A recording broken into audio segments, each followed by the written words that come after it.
Eh, Halo semua, apa kabarnya? Semua pasti sehat ya? Minggu kemarin pelatihan bahasa dan budaya Indonesia untuk mahasiswa Universitas Takushoku selesai dan semua mahasiswanya kembali ke Jepang. Sebelum mereka pulang, ada pesta perpisahan. Di pesta itu ada penampilan dari mahasiswa Jepang dan mahasiswa Indonesia. Mahasiswa Jepang tampilin tarian Indonesia dan mahasiswa Indonesia tampilin lagu Jepang. Untuk penampilan itu, mahasiswa Jepangnya sempat latihan, tapi cuma sebentar aja. Mahasiswa Indonesia juga sama. Tapi walaupun begitu, penampilan mereka luar biasa dan buat semua yang nonton jadi terharu. Terus abis mahasiswa Universitas Takushoku pulang, ada dosen dari Universitas Hiroshima yang datang. Beliau adalah dosen senior di Universitas Hiroshima loh. Beliau akan ada di kampus Universitas Dharma Persada selama 1 minggu untuk adain pelatihan pendidikan bahasa Jepang ke dosen di tempat kerja saya. Kami belajar mengenai proses perbaikan di pendidikan bahasa Jepang dasar. Beliau punya cara ngajar yang unik. Katanya beliau nggak terlalu banyak jelasin tentang tata bahasa. Beliau lakuin itu supaya beban orang yang belajar dan yang ngajar bisa berkurang. Saya juga punya pemikiran yang sama. Penjelasan tata bahasa itu bagus, tapi kadang jadi hambatan juga ya. Oh ya, saya juga mau cerita tentang HP baru saya. Untuk beli HP baru, saya sebenarnya keliling ke beberapa toko HP besar loh. Salah satunya adalah toko ini. Dari luar kelihatannya toko itu rame, karena banyak motor dan mobil parkir di depannya. Tapi pas saya masuk ternyata sama sekali nggak ada pengunjung loh. Terus yang anehnya lagi, semua staf toko langsung menyerbu saya dan tawarin macam-macam HP. Saya kaget karena tiba-tiba didatangi banyak orang.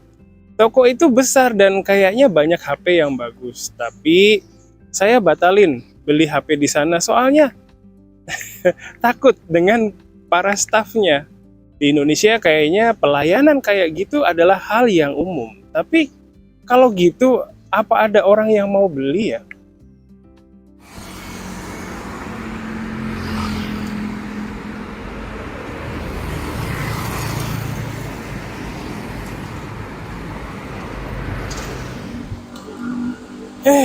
Oke.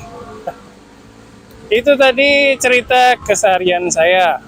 Kali ini saya nggak jalan-jalan atau wawancarai orang, tapi mau cerita tentang politik di Indonesia. Saya nggak begitu suka dengan politik sih, tapi sering lihat berita tentang politik di TV. Jadi mau cerita sedikit tentang kondisi terbaru politik di Indonesia. Tahun depan adalah tahun pelaksanaan pemilihan presiden. Jadi di TV itu rame banget dengan berita tentang calon presiden dan pergerakan partai politiknya. Sebelum saya lanjutin cerita ini, saya mau bilang dulu bahwa apa yang saya ceritain di sini adalah pendapat dan pengetahuan saya secara pribadi. Jadi mungkin ada bagian yang harus dikonfirmasi lagi kesesuaiannya. Sekarang ada 3 calon presiden yang paling kuat di Indonesia. Mereka adalah Bapak Prabowo Subianto, Bapak Ganjar Pranowo, dan Bapak Anies Baswedan. Terus sekarang di Indonesia banyak muncul lembaga survei. Mereka melakukan survei untuk cari tahu siapa calon presiden terkuat. Nah, hasil surveinya ini beda-beda.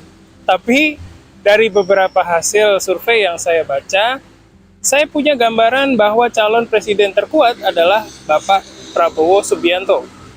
Terus di bawah Bapak Prabowo ada Bapak Ganjar Pranowo yang sampai awal bulan ini masih menjabat sebagai Gubernur Jawa Tengah.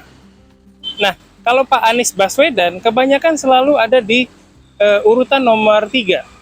Pak Anies Baswedan ini waktu di awal tahun 2023 punya elektabilitas yang bagus.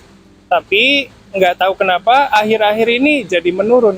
Untuk pemilihan presiden tahun 2024 sebenarnya Komisi Pemilihan Umum atau KPU sudah susun jadwalnya. Terus dari sumber yang saya dapat, jadwal kampanyenya itu mulai dari bulan November tahun ini sampai bulan Februari tahun 2024. Tapi kalau saya lihat berita di TV, kayaknya kampanye dari masing-masing calon presiden itu udah mulai.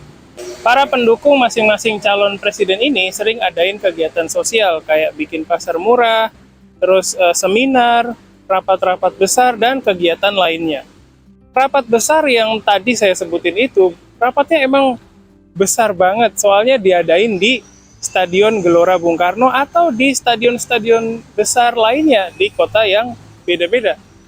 Ya kalau dilihat dari judul acaranya sih memang nggak ada kata kampanye ya, tapi ya efeknya sama dengan kampanye. Hal yang paling saya nggak suka adalah acara pasar murah atau bagi-bagi sembako. Sembako itu singkatan dari 9 bahan pokok. Bahan yang masuk ke dalam sembako adalah beras, gula, minyak goreng, telur, gas, garam, dan lain-lain. Kalau ada acara bagi-bagi sembako itu bukan berarti semua bahan pokok ada ya. Bahan yang paling banyak dibagiin pas acara itu biasanya beras, gula, minyak goreng, dan telur. Kenapa saya nggak suka acara kayak gitu? Soalnya menurut saya bagi-bagi sembako itu sama dengan politik uang. インドネシア語を学ぶ最高の環境がここにある。ジャパネシアライブカレッジ。ジャパネシアライブカレッジはいつでもどこでも、そしてどんなレベルでもインドネシア語が学べるオンライン学習プラットフォーム。ライブ授業、自分のレベル、学びたい内容に沿った講師の授業に参加し放題。入門者から上級者まで、翻訳授業からフリートークまで様々な授業が揃ってる。ライブ授業に参加できなくても後から動画がいつでも見返せます。でも一人じゃ不安。そんなあなたも安心。 JLC では受講者同士の交流もできます。わからないことは Facebook グループでいつでも質問ができる。特集コンテンツ。多彩なコンテンツを手軽にオンラインでリスニング、日常インドネシア語アニメーション教材、語彙、文法、あらゆる教材が使い放題。初心者でも1日3分から毎日学習ができる。上級者にも検定対策したい人にも自分に合った学習コースが組める。インドネシア人と話したい、検定に合格したい、もっとインドネシアと近づきたい。 JLC はそんなあなたの願いを応援します。登録は簡単。新規登録から必要な情報を入力するだけ。いろいろたくさん、いつでもどこでも。ジャパネシアライブ